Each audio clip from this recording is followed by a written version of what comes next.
Itong mga lugar, mga Batangas, mga Cavite, nawala kagad ang tubig. Dito hindi nawawala ang tubig. But that's the proverbial problem of the Bicol River Basin.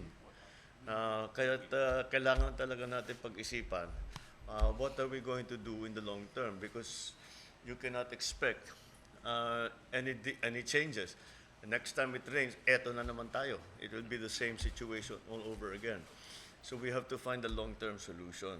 Pinag-aaralan ko ito, and I found that in 1973, there was the Bicol River Basin Development Project.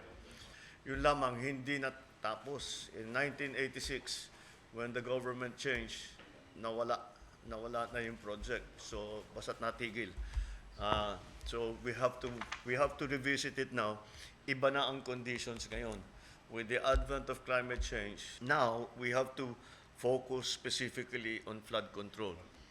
The others, marami naman tayong mga plano for the rest of it, but we have to focus now on flood control. Pero hindi kaya yung ganito kadaming tubig. Hindi talaga kaya. Kasi never naman, walang forecast na ganito eh. Ito, climate change talaga ito. This is all new. So we have to come up with also new solutions. Yes.